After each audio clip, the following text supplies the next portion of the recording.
So my name's Peter Barnes. I'm the director at Dell for Enterprise Systems being server, storage and networking. And what I'd like to do very quickly is give you our point of view on software-defined storage. So before I do that, just to give you a kind of an overview of Dell itself, who we are and what we do, because if you will go and talk to the person in the street, quite often they have a perception of Dell, which is that we're a PC vendor. And obviously in the last 30 years, we've come on a very, very long journey from just being a PC vendor. To that extent, it's worth thinking about Dell both in terms of who we are from a point of view of what we do and who we are from a point of view of what it is we sell on the bottom here in terms of the typical transaction. And to be fair to the average woman or man in the street, in terms of the perception that we're a PC vendor, if you went back to 1984, that's exactly what the company was founded to do by Michael Dell. We were focused on PCs and we were focused on PCs in the consumer marketplace. Now, we still make some of the best PCs, tablets and notebooks in the world, and our customers absolutely still do include consumers. But over the last 30 years, we've gone on a very, very long journey from that bottom left-hand corner right through to the top right-hand corner of this chart. So today, Dell sells systems both to consumers, to small business, medium-sized business, and indeed some of the largest global businesses in the world. And that's both in the private sector and also in the public sector organization space.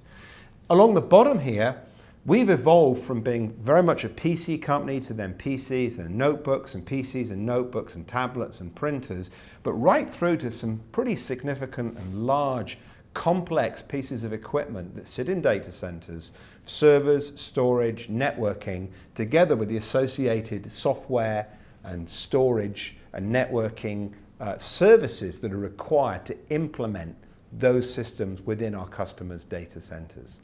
And actually today, whilst consumer is still important to us, it's actually only around about 10% of our business. The majority of our business is actually providing systems into the business and public sector space. And likewise, whilst a significant part of our business is PCs and notebooks and tablets and end user computing devices, and absolutely that will remain a key part of our business. Actually now over 50% of our business is focused on server, storage, networking, software and services from a data center perspective.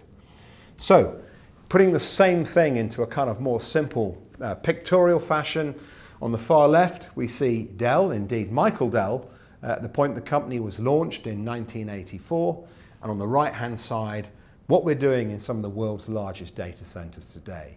And the common factor here, by the way, is Microsoft, because actually the first PCs were running Microsoft operating systems. Actually, this picture on the far right hand side is a picture inside one of Microsoft's data centers. And Microsoft themselves just boasted, they just put the 1 millionth physical server into their Azure cloud. And many, many of those servers are in fact Dell servers. So that's who we are and where we've come from and what we're doing. So Dell today is a very different company to the company it was 30 years ago. We make 120,000 systems a day, which is, for those of you who are mathematically minded, who can divide 120,000 divided by 24 divided by 60 divided by 60 is 1.39 systems per second, which is a lot of systems. We're the number one server vendor in the US, and we're on a very steep trajectory to becoming the number one server vendor in Europe and in the UK. We're the number one storage vendor globally, and I'll talk to that more in a minute. Also worth pointing out here that actually a lot of the capabilities we've developed in both servers and storage have come out of the work that we've done underpinning some of the largest web companies and search companies in the world, the hyperscale users of IT.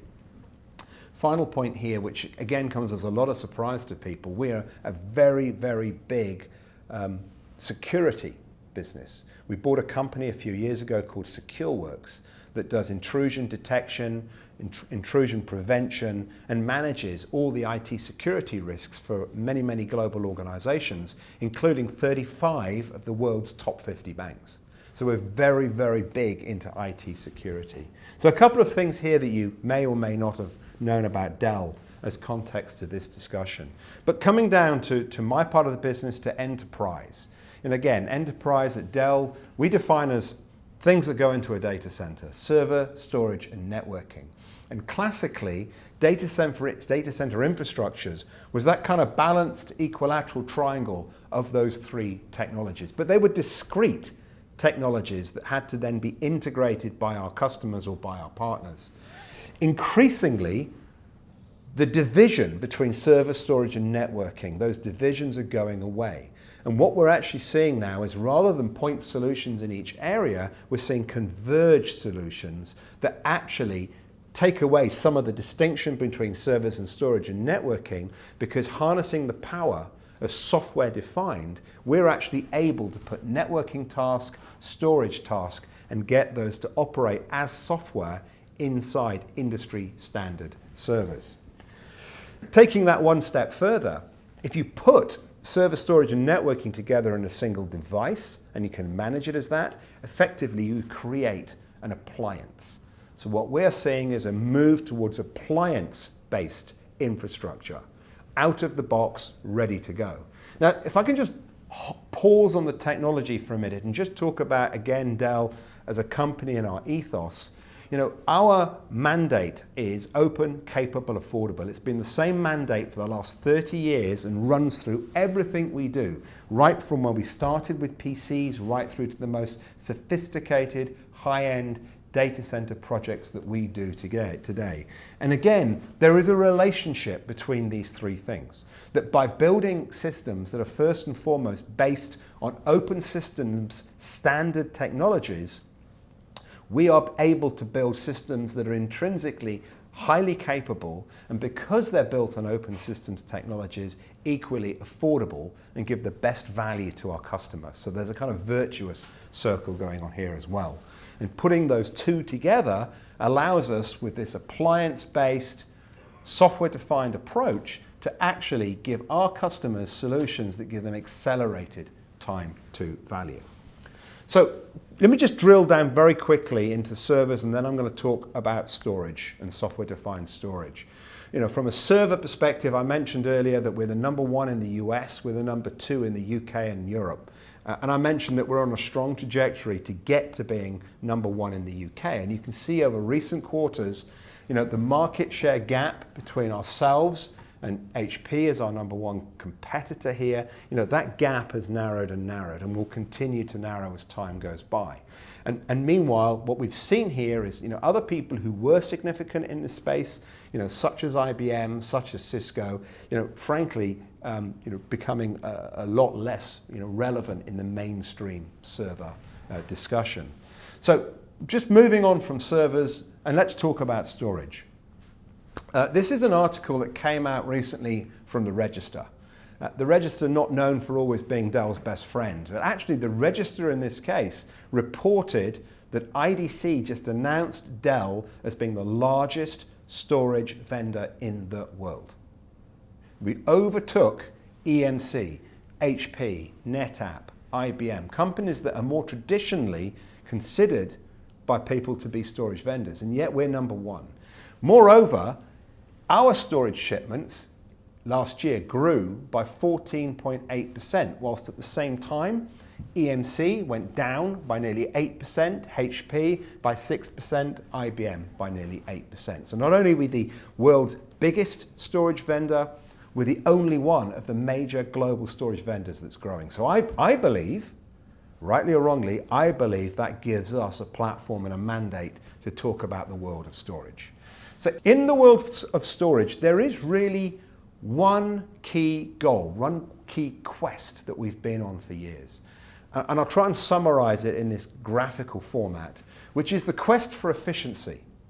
Because on one hand, we're driving for more and more performance, and we've been doing so over time. And if you look at what's been happening with CPUs, with processing, with servers, we have the effect commonly known as Moore's Law. And those that know Moore's Law better than I would actually argue this is an exponential curve rather than a straight line, but for simplicity's sake, we're using a straight line that says over time, Intel and other organizations have brought out processors and processors that are faster and faster year after year after year, whilst the actual cost of that silicon has remained broadly the same. So here's the challenge. From a storage perspective, whilst processors are going at the speed of light, storage has historically been rotating mechanical drives, running slower than the speed of sound. So we've had this gulf between the performance of storage and the performance of CPUs. Now, prior to virtualization, some 5-10 years ago, this wasn't so much of an issue because classically we were only driving our CPUs, our storage, at about 8 to 12% of their total capacity because we had one application per workload, and when they weren't being used, they kind of just sat there. So this wasn't such an issue. Post-virtualization, we've put more and more workloads on our servers. Our storage, frankly, has not kept up. So to overcome or try and overcome that gap caused by virtualization, driving more and more efficiency out of our servers, we have added faster and faster drives to our storage arrays. We've added more and more technology in terms of multiple storage processors, complex SAN infrastructures and fabric and arrays. And this has helped us get closer and closer to the performance of the compute layer, but at a price, because actually every time you come out with faster and faster drives, more functionally rich processors and SAN fabrics, you're adding cost. So more recently, we took a major leap forward when we started deploying flash disks, otherwise known as solid-state disks. Now, flash disks, again, the price of those has come down and down, but again, they are still today significantly more expensive than traditional spinning disks. So again, we've improved the performance, but again, at a cost. You know, all flash arrays, and Dell provides the lowest cost all flash arrays on the market today, bar none. But even then, an all-flash array or even a hybrid flash array is an expensive investment. So, what are we doing about it? Well, what we've done at Dell is we have a piece of software called Compellent. And Compellent is an incredibly intelligent piece of software because what Compellent does is when a server out here wants to write data to a storage system, what the Compellent software does is it will immediately write that piece of data to the fastest available, write-optimized piece of flash storage. And when it's written that to the fastest piece of write-optimized flash storage, if that data isn't requested again by the server, over time, that piece of data will migrate slowly down through the layers to the point that it gets down to the cheapest, deepest, slowest piece of storage available, which is highly cost efficient and highly scalable to the point that you can put 2 terabytes or more of storage into a single rack. Now, the minute that any of that data, any of those blocks of data which are virtualized by the Compellent system are required back by a server up here and a request is made, immediately that data is repopulated right back up to the fastest piece of read-optimized storage, which is classically sitting in a solid-state drive. And that data is immediately made available to that server. And it will stay there unless, of course, it's not used again on a regular basis, in which case it starts its journey back down again. And through that process, we are always keeping the hottest data, the data that the servers are needing on a regular basis, always in the fastest layer of the entire system. So this entire system could be petabytes and petabytes and petabytes of storage, but the hot data, the data that's needed most frequently, only needs to sit in the very top end of that array and can sit in incredibly fast flash drives. And that is why we talk about Compellent offering our customers a full flash storage array at the price of cheap disk, because that is the effect that Compellent gives. Now, you'll see that even with Compellent, there is still a performance gap to the server, because you're still having a server which is reaching out over a SAN fabric or an IP fabric to a storage appliance which sits externally to that server. So we've got a solution for that. We've extended Compellent further with a technology we call Fluid Cache for SAN. And with Fluid Cache for SAN, we've gone one step further. We've actually taken the hottest data from the storage array, and we have put that into the server itself. And by doing so, we have a cache of the hottest data that actually sits inside the servers that is synchronized in real time to the hottest data in the Compellent array. And as a result of that, you have almost zero latency from the request of the server through to the storage system. And through that, we've actually proven out that we can have systems that run at millions and millions and millions of IOPS on one hand, whilst at the other end, we can have the cheapest, slowest storage all in one array. And what that allows us to do is within one system, through one pane of management glass, we can actually have some of the highest performing applications required in the areas of big data and online transaction processing, right down through VDI, Exchange, file and print, and down to archive, all from a single system. So that's what Compellent gives us. Now, software defined. Software defined is about fundamentally trying to take the cost out of storage. And there are many classic storage arrays out there, and many of those have been out there for some time. And they're well understood by the people that use them and run them, but classically they're expensive. So our legacy SANs here are expensive. The software running on those SANs is classically locked to the hardware. And every 3 or 4 years, these traditional SANs need to be upgraded, and the best way to upgrade them, frankly, tends to be to replace them. So the customer finds they need to replace the whole SAN, and when they do, they then find that the piece of software that they thought they'd purchased 3 or 4 years hence, they then have to purchase again with the new SAN. So that just adds to the cost. So yes, these are well understood by people that use them. They've been around for a long time. They've evolved over a long period of time, but they're very expensive to run and to maintain.